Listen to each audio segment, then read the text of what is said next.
tengo que entrar, es subir y bajar.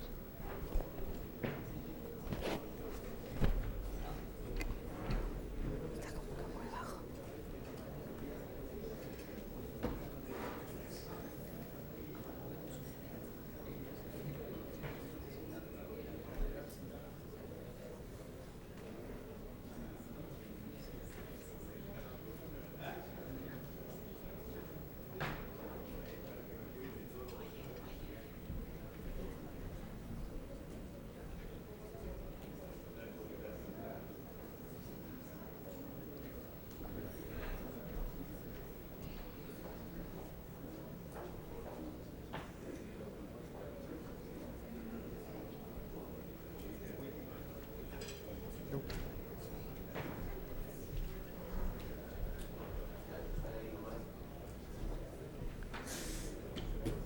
¿Cómo que una misa?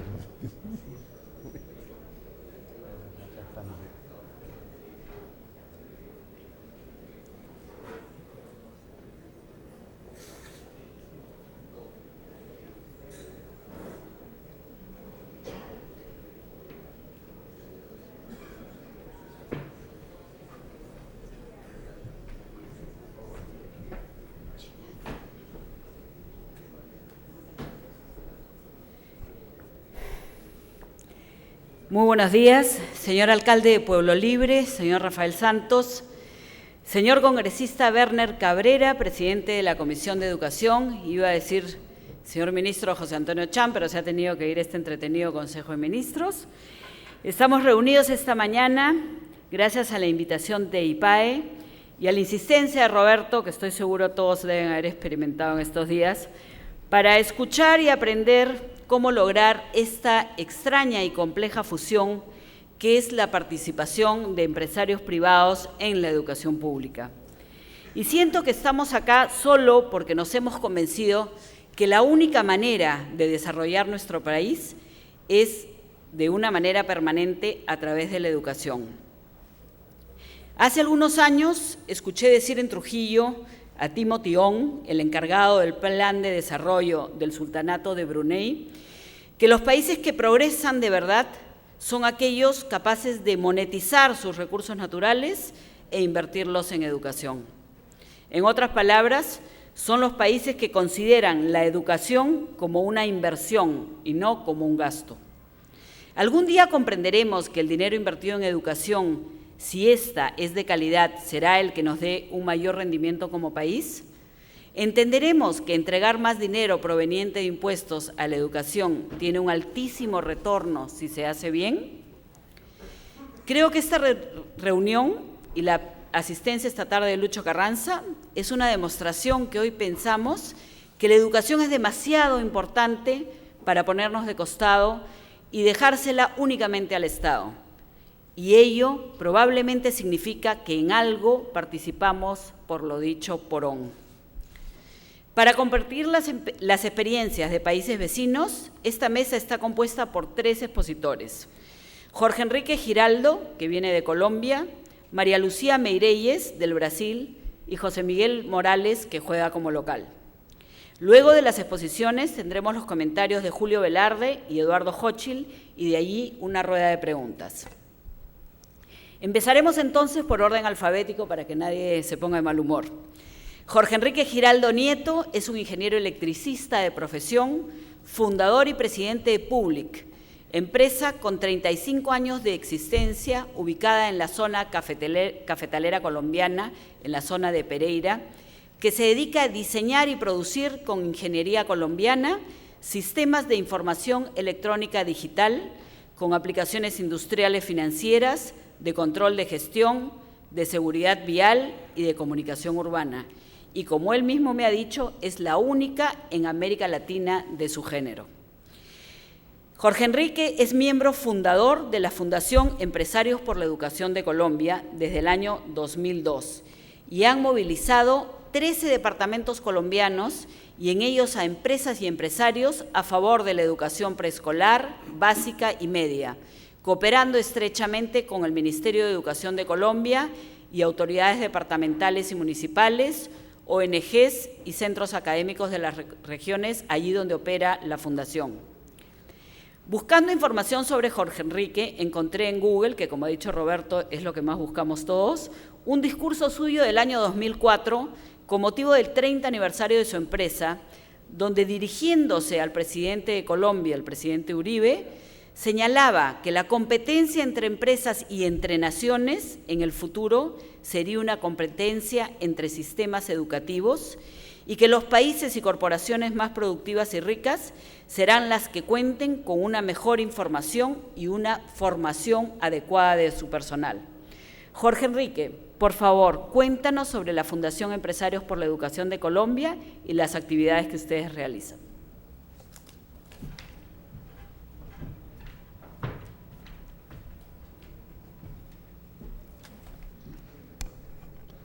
Buenos días para todos, muy amables por invitarnos. Gracias, Cecilia, Roberto, Jorge y demás compañeros de esta sesión. Repensar a Perú. Empecemos por la comunicación, las relaciones y solo si la educación está presente. ¿Qué pasa con una sociedad que a quien muere le dice frío? ¿Qué pasa con una sociedad que al desvalido le llama misio? ¿Qué pasa con una sociedad que mantiene en los labios la frase negro tenía que ser? ¿O qué pasa con una sociedad que le dice cabro al homosexual? ¿Y qué con una sociedad que tiene niños que a diario se insultan llamándose en gonorrea, como lo hacen en Colombia? Según las estadísticas de los psicólogos de la jerga peruana, hay más de 30 formas para llamar las armas: el cohete, el fierro, la punta, el plomo, la tartamuda, la tola, el plomo, el cuetón, la chaira, la chaveta. 24 para llamar municiones: balín, candela, plomo, caramelo, petardo, fuego.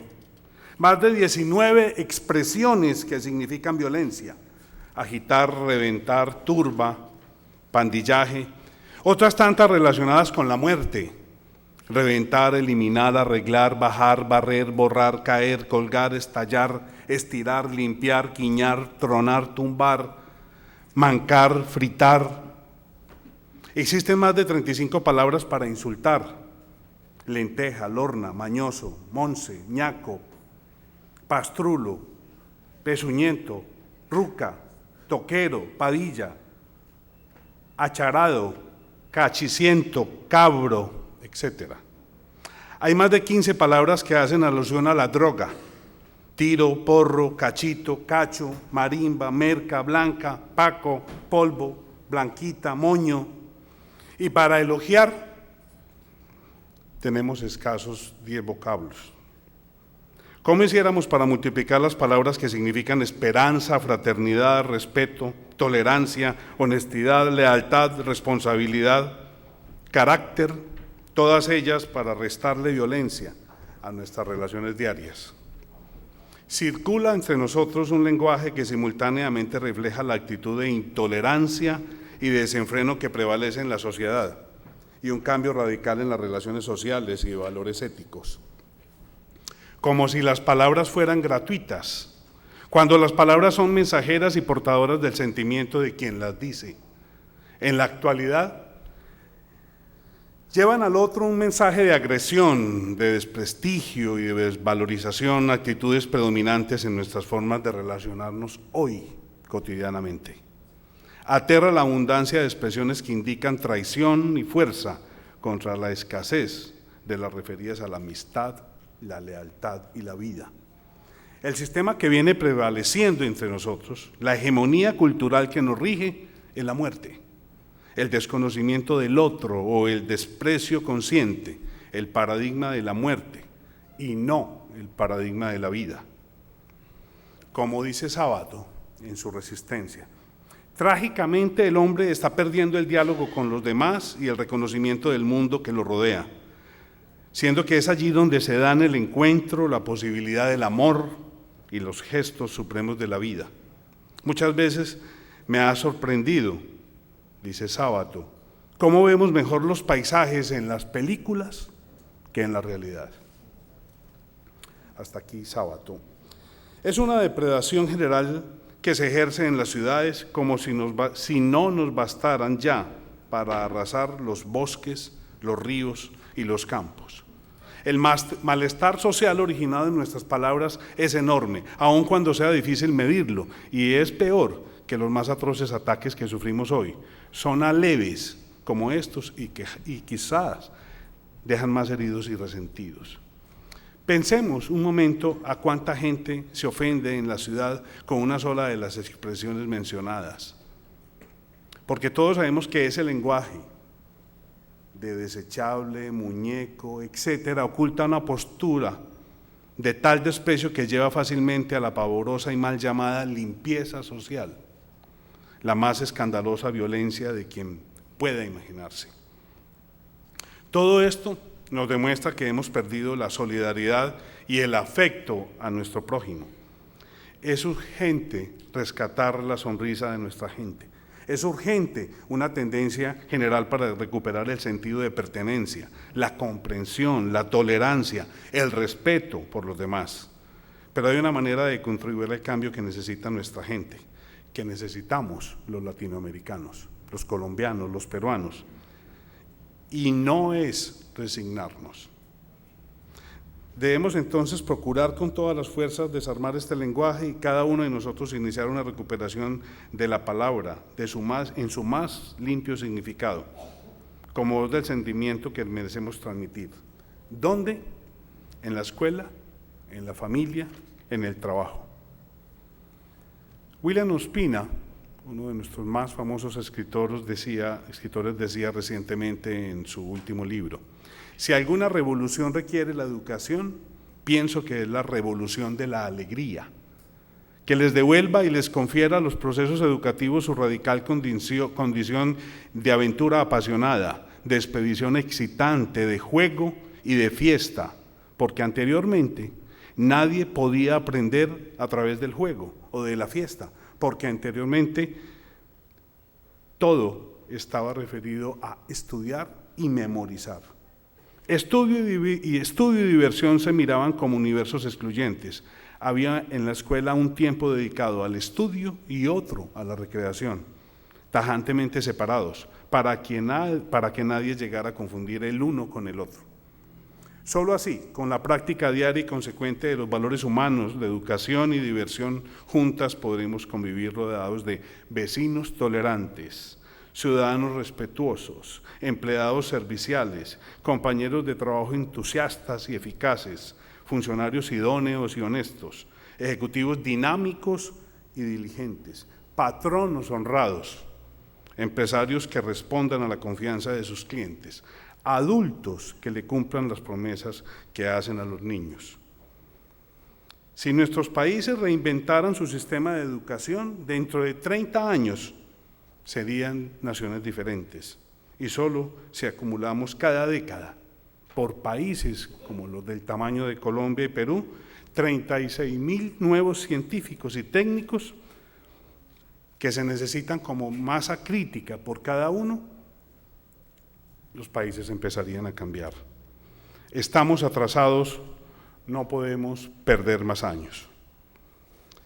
Para concluir, quiero citar las palabras de Gabriel García Márquez como miembro de la Misión de Sabios.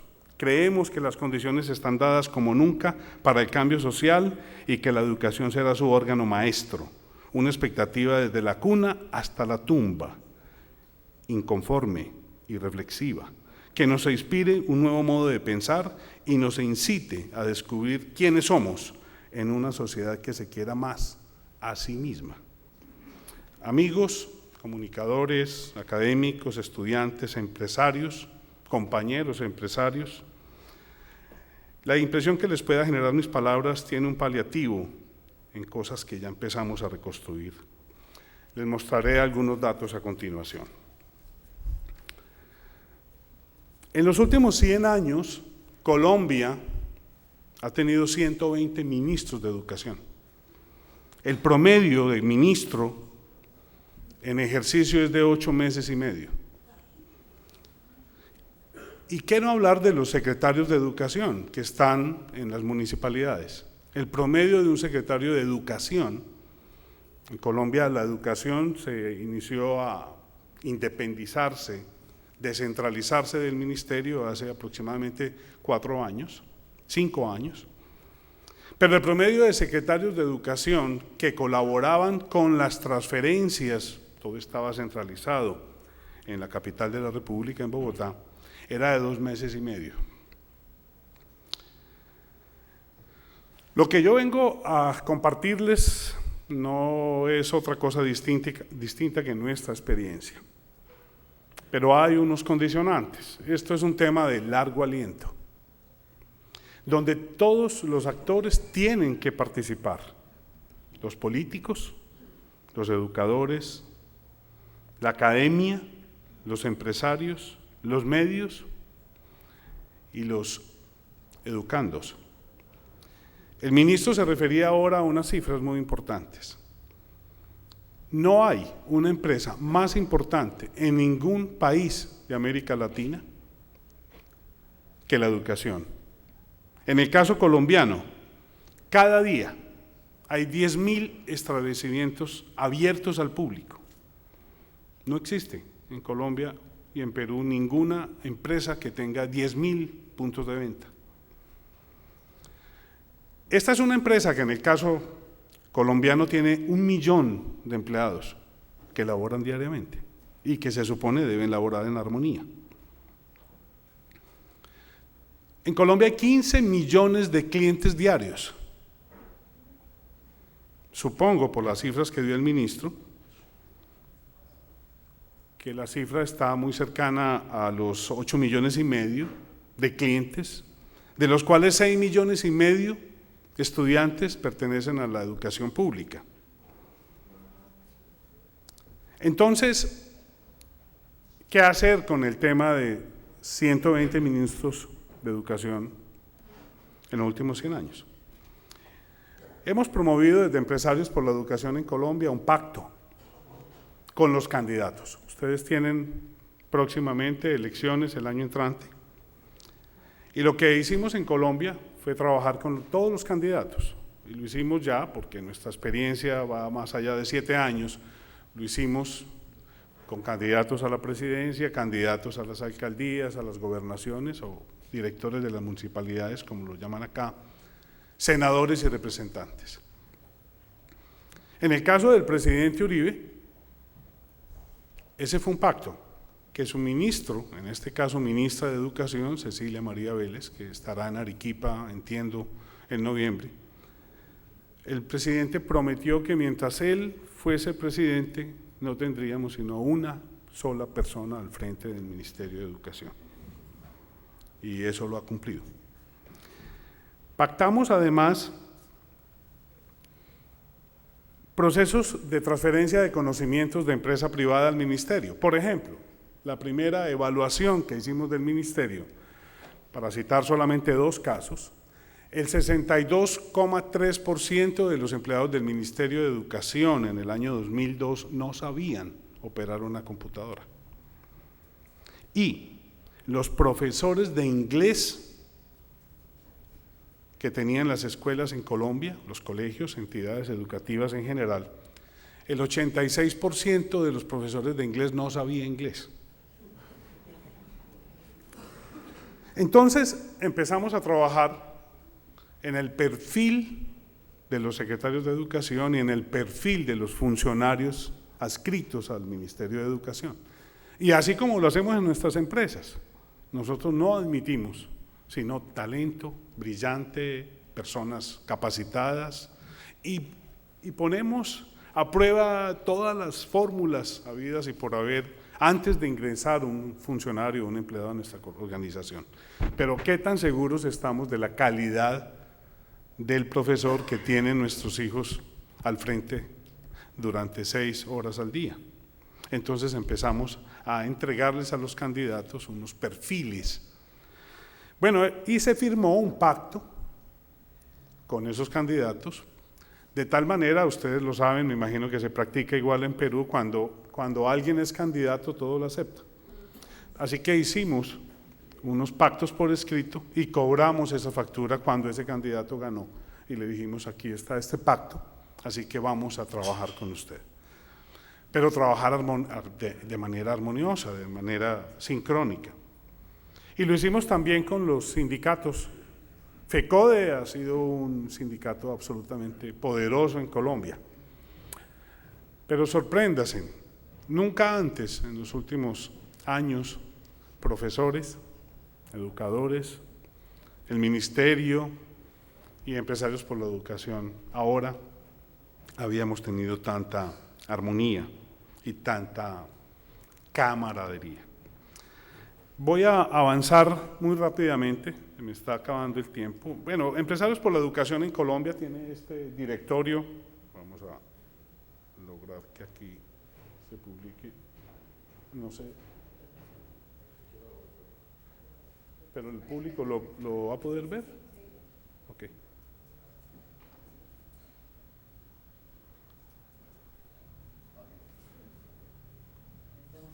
Sí, necesitamos un ingeniero electricista aquí. Sí.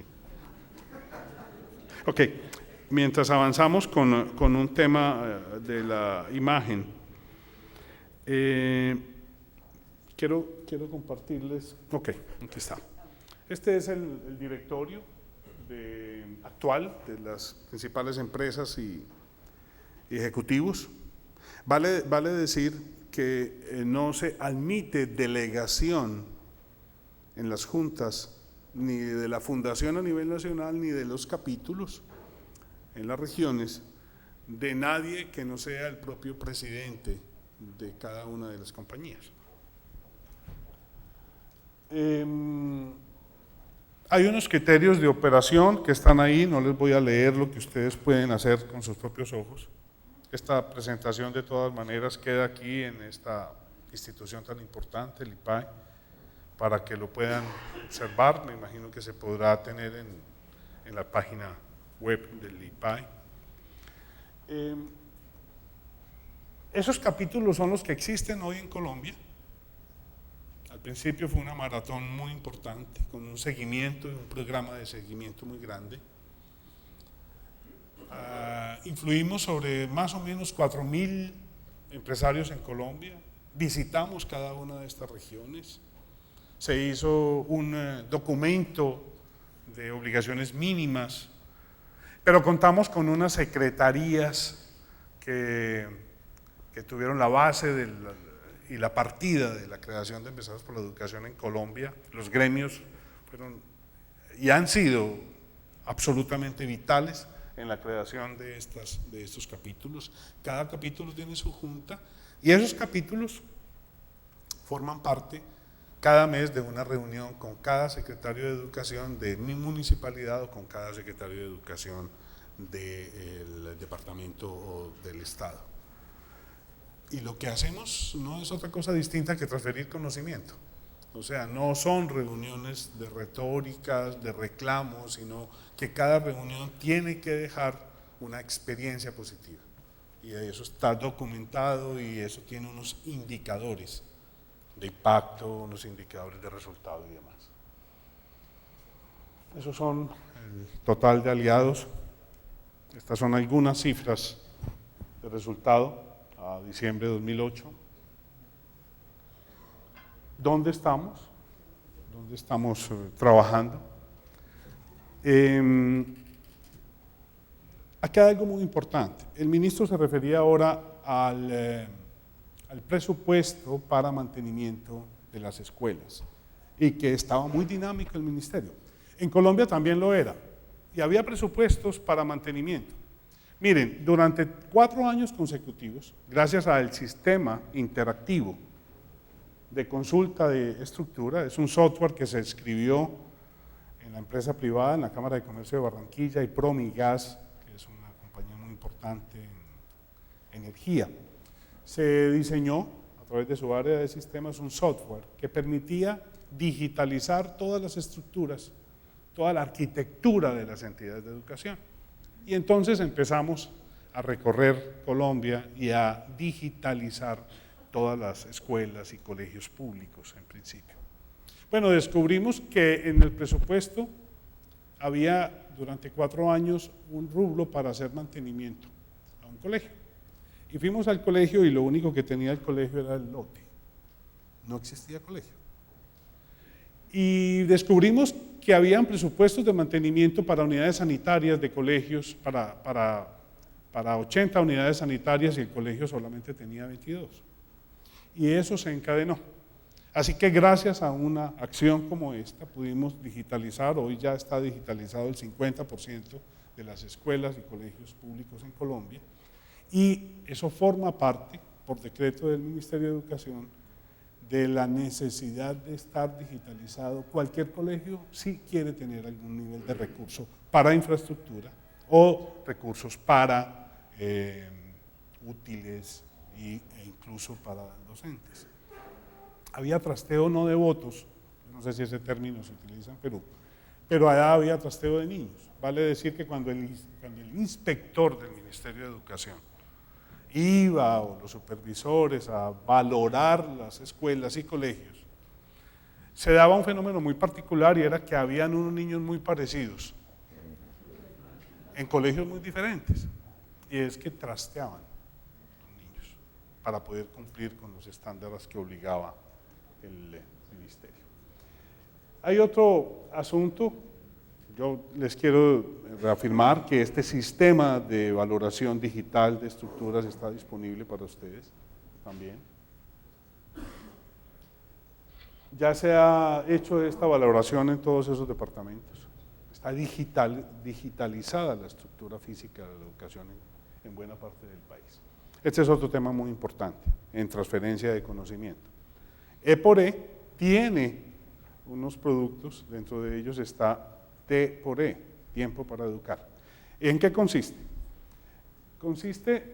Les quiero compartir este cheque. Las empresas reciben un talonario, o 2, o 3, o 10 talonarios con cheques de parte de Empresarios por la Educación en el programa Tiempo para Educar.